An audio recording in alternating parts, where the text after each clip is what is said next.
இனிய தோழர்களே தோழியரே, நான் உங்கள் சிப்லால இருந்து பேசுகிறேங்க. இன்றைக்கி நம்ம இந்த நெக்லஸ் கழுத்தை அதுக்கு த்ரெட் பைப்பிங் எப்படி வைக்கிறதுன்றதை இந்த வீடியோவில் பார்க்கலாம். அது டபுளாக வைக்கிற த்ரெட் பைப்பிங் அது எப்படின்னு பார்ப்போம். வாங்க வீடியோவுக்கு போகலாம்.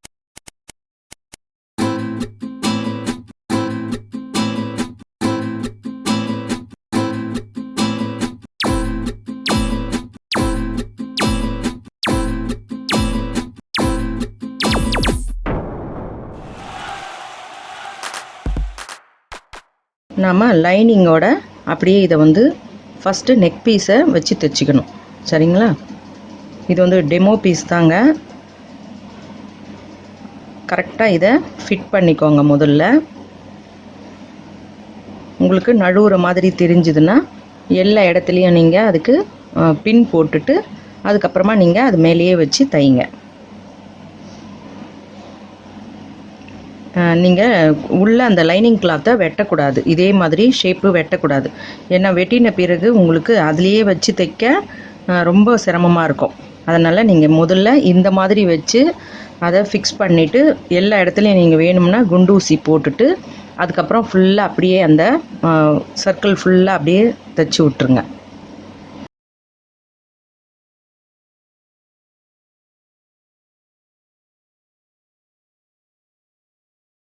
இந்த வளைவுகளிலெல்லாம் நீங்கள் சரியாக வச்சு திருப்புங்க. அப்போ தான் அது ரொம்பவே அழகாக கிடைக்கும். இப்போ நம்ம இஷ்டத்துக்கு திருப்புறதுனால உங்களுக்கு அது ஈஸியாக திருப்பணுன்றதுக்காக தான் இந்த மாதிரி நம்ம குண்டூசி போடுறது நல்லதுன்னு சொன்னேன்.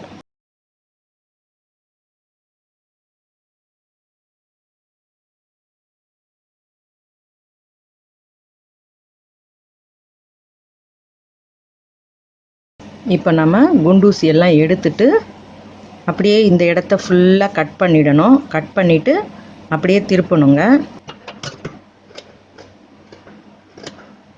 இந்த ஷேப்புக்கு ஏற்ற மாதிரி அந்த லைனிங் துணியை நீங்கள் அப்படியே அழகாக கட் பண்ணிவிடுங்க.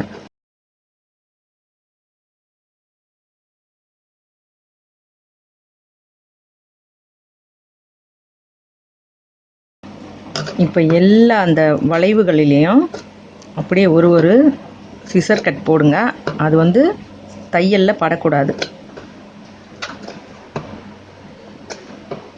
உள்ளே நீங்கள் பேப்பர் கேன்வாஸ் வச்சு தைக்கிறதா இருந்தாலும் பரவாயில்லை. தைக்கணும்னு இது வெறும் பைப்பிங் தான் நம்ம கொடுக்க போகிறோம். அதனால் அது வச்சாலும் பரவாயில்லை, வைக்கலைனாலும் பரவாயில்லை. இப்போ இந்த எல்லா இடத்தையும் நம்ம சிசர் கட் போட்டுட்டோம். போட்ட பிறகு அதை நம்ம அப்படியே திருப்பணும்.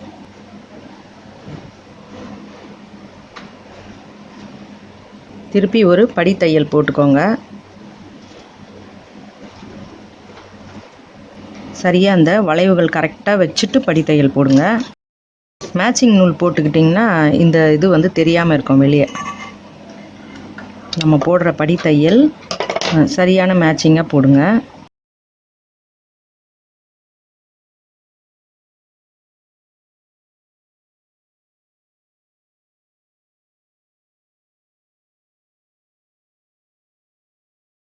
இப்போ நம்ம அந்த கார்னர்லலாம் கட் பண்ணினதுனால உங்களுக்கு திருப்புறதுக்கு கொஞ்சம் சுலபமாக வரும். இப்போ இது படித்தையல் போட்டு ரெடியாக வச்சுட்டோம். இதுக்கு பிறகு நாம் டபுள் போட போகிறோம் இல்லைங்களா? த்ரெட் பைப்பிங்லேயே டபுளாக போட போகிறோம். அதுக்காக அந்த சேலையில் இருக்கிற நிறம் கருப்பில் பூ போட்ட சேலை. அதனால் இந்த கருப்பில் நம்ம ஒரு பிளெயின் துணி எடுத்துக்கிட்டு அதை நம்ம 1.5 இன்ச்சு வழக்கம் போல் த்ரெட் பைப்பிங்க்கு 1.5 இன்ச்சு கொடுப்போம் இல்லையா? அதே மாதிரியே நீங்கள் 1.5 இன்ச்சில் கொஞ்சம் ஒரு லென்த்துக்கு தேவையான லென்த்துக்கு த்ரெட் பைப்பிங் பண்ணி வச்சுக்கோங்க. இதுலேயும் அதே மாதிரியே பண்ணிக்கோங்க.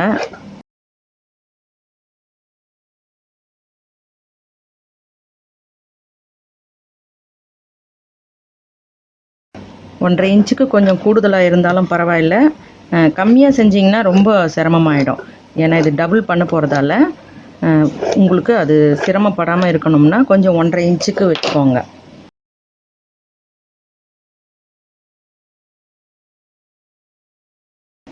த்ரெட் பைப்பிங் செய்யறதுக்காக நம்ம ஃபுட்டை மாற்றும் பொழுது ஒரு சின்ன விஷயம் கவனிச்சுக்கோங்க.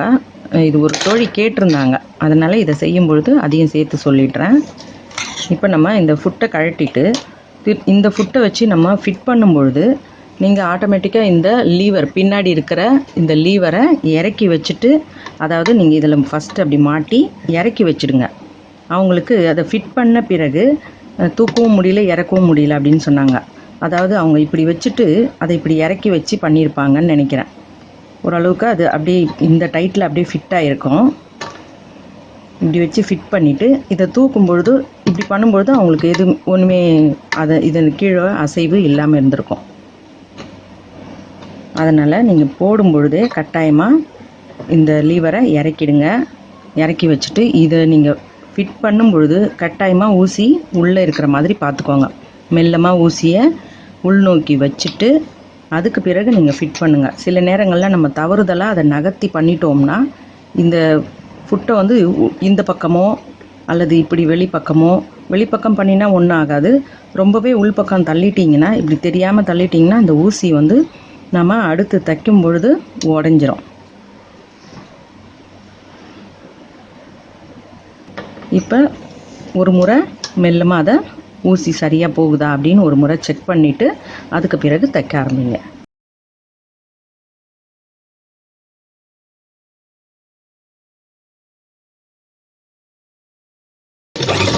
இப்போ நீங்கள் முடிகிற இடத்துல நெருக்கமாக நூலை கட் பண்ண வேண்டாம், கொஞ்சம் விட்டு கட் பண்ணுங்கள். ஏன்னா இந்த லைனிங் கிராஸ் பீஸுன்றதால இந்த துணி உங்களுக்கு நகர்ந்துக்கிட்டே இருக்கும். நூல் வந்து நகர்ந்துடும். இது வந்து உங்களுக்கு இழுவை திறன் இருக்கிறதால அது இழுத்துக்கிட்டே இருந்தோம்னாலும் அப்படியே வந்துக்கிட்டே இருக்கும் இல்லையா, அதனால் அது உங்களுக்கு மாறுபட வாய்ப்பு உண்டு. அதனால் நீங்கள் கொஞ்சம் விட்டுட்டு கட் பண்ணுங்கள் த்ரெட்டை. இப்போ இந்த டிசைனில் வைக்கும் பொழுது நாம் முதல்ல இதையே வச்சோம்னா நமக்கு அந்த அளவுக்கு எடுப்பாக தெரியாது. அதனால் இதை வந்து நடுவில் வைக்கிறோம், பிளாக்கை நடுவில் வைக்கிறோம். இதுவும் உங்களுக்கு பிங்காக இருக்கிறதால உங்களுக்கு அதுவும் சேர்ந்து வரப்போகுது. இப்போ இதை வந்து நீங்கள் இதோடு சேர்த்து வச்சு இந்த த்ரெட்டு ரெண்டும் பக்கத்தில் இருக்கிற மாதிரி வச்சு திரும்ப ஒரு தையல் போட்டுக்கோங்க. இந்த இடம் வந்து மேலே நமக்கு ஷோல்டர் ஜாயின் பண்ணுறதுக்காக கொஞ்சம் இப்படி ஸ்ட்ரைட் பண்ணி அதுக்கப்புறம் வளைச்சிருக்கேன். அதனால் நீங்கள் இது ஏன் இப்படி இருக்குன்னு கன்ஃபியூஸ் ஆக வேண்டாம். இப்போ முதல்ல நம்ம ஒரு கர்வை தைச்சிக்கலாம். சரியாக அந்த பெண்டில் வந்து நிறுத்திட்டு அதுக்கு ஏற்ற மாதிரி நீங்கள் இதை திருப்புங்க. பீஸை திருப்பிக்கிட்டே தைக்கணும்.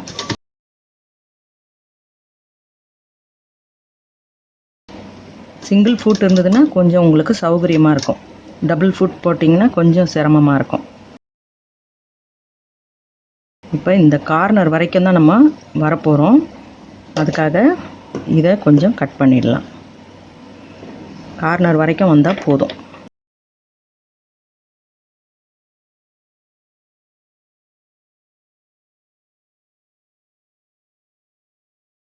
இப்போ நம்ம இந்த கர்வுக்கு அதை உள்ளே கொடுக்குறோம். சரிங்களா? இதை வந்து இப்போ நான் உங்களுக்கு மேலே இப்படி வச்சு காட்டுறேன். இப்படி கொடுக்குறோம் அடியில். சரிங்களா?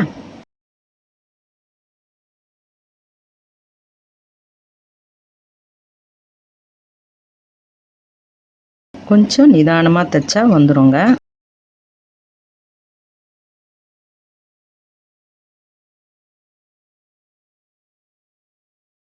திரும்பவும் நாம் இந்த கர்வுக்கு கொஞ்சம் எக்ஸ்ட்ராவாக விட போகிறோம். நீங்கள் ஒட்டாக கட் பண்ணிடாதீங்க, கொஞ்சம் அதிகமாக. இப்போ இவ்வளோ கிட்ட வந்துட்டோம் இல்லையா, இப்போ உங்களுக்கு தெரியும் இந்த கோடு இங்கே இருக்குது. இதுக்கப்புறம் நம்ம கொஞ்சம் அதிகமாக இப்படி உள்ளே விட்டு கட் பண்ண போகிறோம்.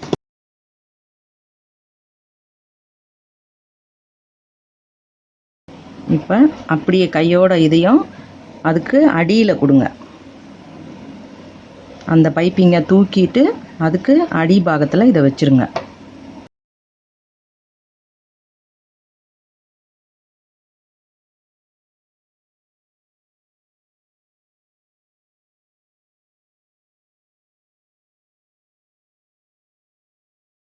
டபுள் த்ரெட்டாக இருக்கிறதால அவ்வளோ எளிதாக கட் பண்ண முடியல. அதுக்காக நீங்கள் முன்னாடியே சின்ன சின்ன துண்டுகளாக கட் பண்ணி வைக்கக்கூடாது. உங்களுக்கு நான் சொன்ன மாதிரி நூல் வந்து நகர்ந்துக்கிட்டே இருக்கும். நீங்கள் ஒரு கணக்கு பண்ணி அதை கட் பண்ணி வச்சிட்டிங்கன்னா அதுக்கப்புறம் அது நகர்ந்துடுச்சுன்னா உங்களால் ஒன்றும் பண்ண முடியாது. அது வீணாக போயிடும். திரும்ப நீங்கள் வேறு தான் ரெடி பண்ணணும். அதுக்காக தான் நான் உங்களை அப்போதைக்கப்போ கட் பண்ணிக்கோங்கன்னு சொல்கிறேன்.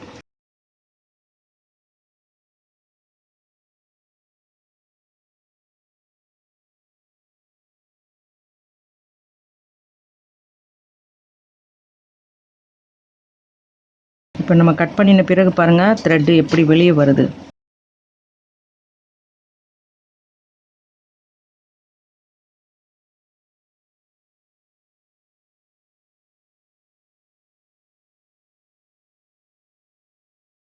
ரொம்ப எளிமையான டிசைன் தான். அந்த வளைச்சி வளைச்சி கொடுக்கறது மட்டும்தான் கொஞ்சம் வேலை.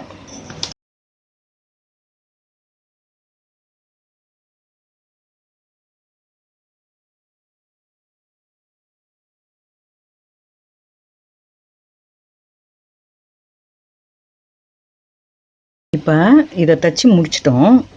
பின்னாடி நீங்கள் இந்த எல்லா இடத்தையுமே ஹெம்மிங் தான் பண்ணணுங்க. கையில் தான் பண்ணணும். இது எல்லாமே மடித்து அப்படியே ஹெம்மிங் பண்ணி விட்டுருங்க. இல்லைன்னா அது வந்து அந்த பிசுறு நீட்டிக்கிட்டே இருக்கும். சரிங்களா? உங்களுக்கு இப்படி முடிஞ்சாலும் இப்படி வச்சு கூட நீங்கள் இப்படி பண்ணிவிடுங்க. அல்லது இதே மாதிரியே வச்சு கூட இது மேலேயே நீங்கள் அப்படியே ஹெம்மிங் பண்ணிக்கிட்டே வந்துட்டிங்கன்னா அந்த பிசுறு வந்து உங்களுக்கு வெளியே வராமல் இருக்கும். சரிங்களா? உங்களுக்கு பிடிச்சிருக்கா? இந்த மாடல் பிடிச்சிருக்கா? பிடிச்சிருந்தா எனக்கு லைக் கொடுங்க, கமெண்ட் கொடுங்க, ஷேர் பண்ணி சப்ஸ்கிரைப் பண்ணுங்கள். பெல் ஐக்கான் அழுத்துனீங்கன்னா நான் போடுற வீடியோஸ் உங்களுக்கு தொடர்ச்சியாக கிடைக்கும். மிக்க நன்றி. வணக்கம்.